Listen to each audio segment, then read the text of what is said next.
السلام عليكم حبايبي، يا رب تكونوا بخير. يلا النهارده تعالوا نعمل ميني كايزر حلو جدا لمناسبات، لحفلات، لسندوتشات، لللانش بوكس.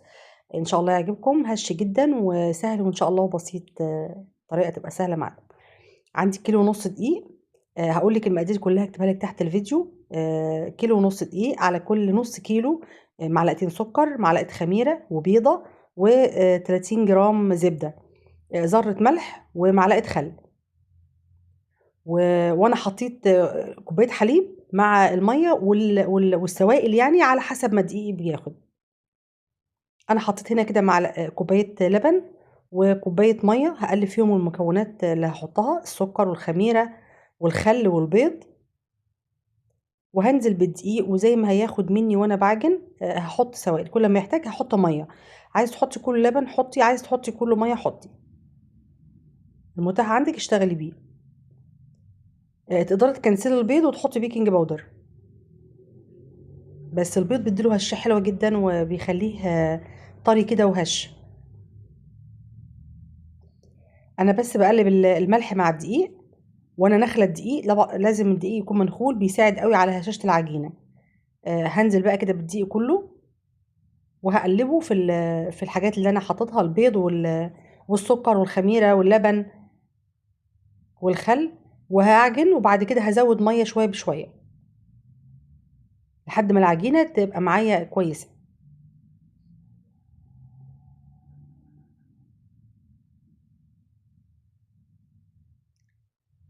هفرد كده العجينة واحط فيها الزبدة، تكون بحرارة الغرفة، أو ممكن كمان تحطي تسيحي الزبدة وتحطيها في الأول مع المكونات لو أنت بتحبي كده. لما بحطها في الآخر بحسها بتساعد على هشاشة العجينة أكتر، وبتخلي ملمسه طري، بتكون العجينة حلوة جدا وملمسها ناعم معاكي، وبتقدري تشكليها كمان بتكون ناعمة. هافضل أعجن كويس جدًا في العجين، وما تخافيش من أي حاجة تحصل للعجينة إنها تفرفت منِّك أو تتفتفت زي ما بيحصل لها كده أمّا بنحط الزبدة. ده كله طول ما أنتِ بتعجني كله هيتشال، والعجينة هتتماسك دلوقتي وهتبقى زي الفل. أهو عجينة ناعمة جدًا وجميلة، هاسيبها تخمر براحتها على حسب الجو عندِك وعلى حسب ما تاخد في الوقت. أنا رجعت لها بعد شوية خمرت، وهابدأ إن أنا أشكلها. تقدري تعملي من العجينة دي أي نوع مخبوزات: عيش فينو، عيش كايزر، ميني كايزر، كايزر كبير، أي نوع بتحبيه، توست، أي حاجة حلوة جدا. عجينة ممتازة جدا. أنا هعمل بس نص كمية العجين دي، وأنا محتاجة النص التاني في حاجة هعملها. هقسمه. أنا عملت تقريبا كل قطعة ما يقارب 35 جرام عشان يطلع ميني كايزر. تقدري تقللي، تقدري تزودي زي ما انت حابة. هقطعه صغير كده وهحطه، وانا هسيبه تاني ان هو يرتاح شوية. هغطيه يرتاح، يعني مش هشتغل على طول. لكن لو الجو حر في المكان انت لازم بتشتغلي على طول، لان هو اصلا مجرد ما تخلصي اول واحدة عملتيها بتبدأ تكون ارتاحت وداخل كمان في الخمر، احنا مش عايزينه يخمر كتير.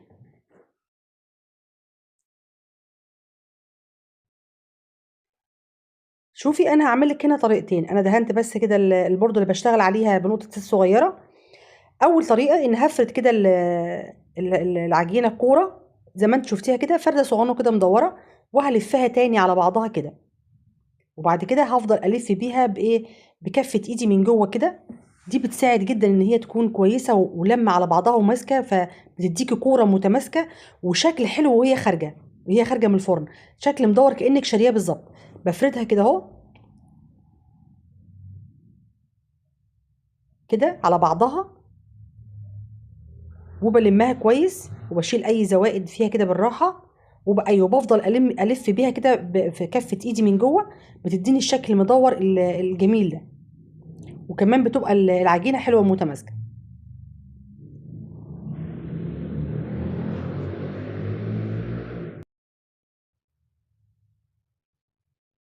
طريقه كمان سهله هتسهل عليكي كمان وتسهل على وقتك، انك هتاخدي الكوره نفسها زي ما هي، وتعمليها كده برضو في كفه ايديكي مباشر من غير ما تفرديها.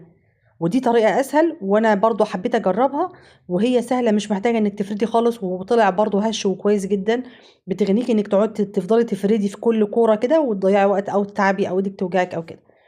والاتنين سيان وطلعوا نفس الهشاشة. أنا حطيت هنا كده زي ربع كوباية لبن، عليها معلقة نسكافيه أو بديل النسكافيه يعني، ومعلقة سكر وبس، وباحطها بقى بادهن بيها الوش. بادهن بيها الوش بالراحة كده بالفرشة أو بمنديل لو ما عندكيش فرشة.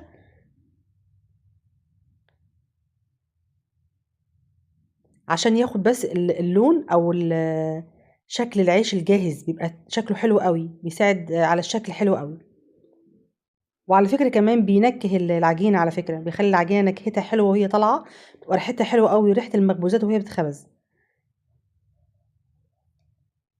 أنا بس هاشيل أي نقط وقعت في الصينية علشان ما تساعدش على إن العجينة تلزق، الرغيف وهو طالع يلزق.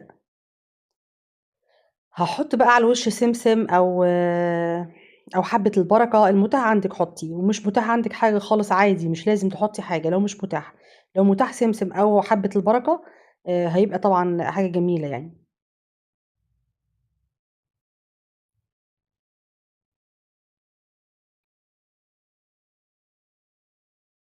أنا بس باتَّكة بالراحة كده على الوش عشان إيه، أثبِّت حبة البركة والسمسم على الوش.